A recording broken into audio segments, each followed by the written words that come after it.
Well, we're going to stay with UK news for now because more than 90 primary schools in England are set to close or risk closure because, well, most of them, they're empty. According to analysis by The Guardian, this is due to the decreasing birth rates and the migration of families to urban areas.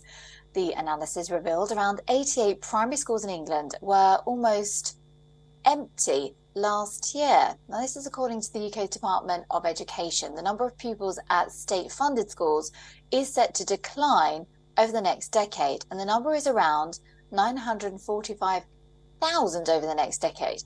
Well, the report states more than half of the schools which are at risk of closing are located in cities and towns. A quarter of them are in rural areas. Most schools with high vacancy rates are in the southwest and the southeast of the country.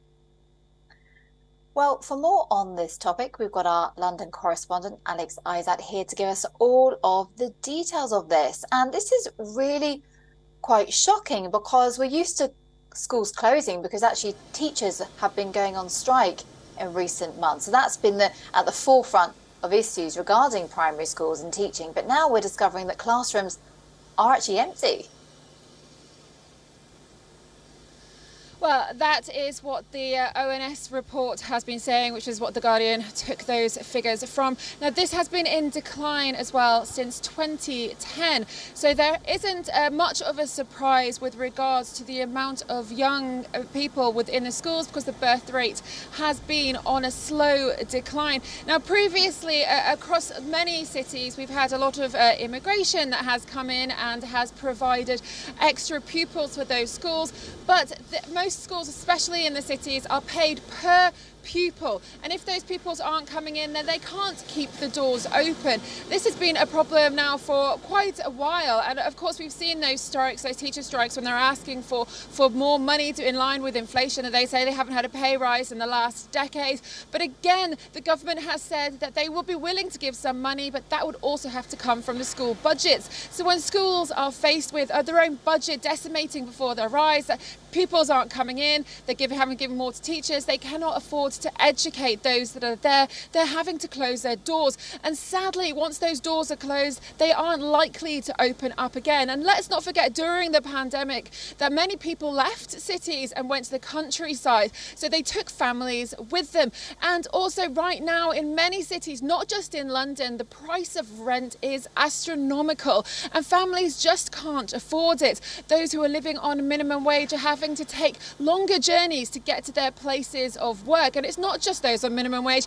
In fact, a lot of the wages within many of the cities are at a stagnant point, but rents are rising and house prices are rising. Take, for example, a place in London. If you wanted to have a two-bedroom place, it could cost you from £500,000 upwards. But if then you went out to Northampton, for example, which is 15 minutes away on the train from London, you could get a four-bedroom house for the same price. So many families are choosing to up and leave. And of course, when it comes down to those closures of schools within the cities, take London again, for example, people are having to send their children further away because schools are closing. And if the children have to go further away, then they're also going to consider potentially moving out as well. So it does feel like a lot is happening within this time frame, but it isn't happening in such a short stem. It's been happening for a while, but it does seem to be pushed even further now, and schools around the whole of the country are having to close their doors just because of those budget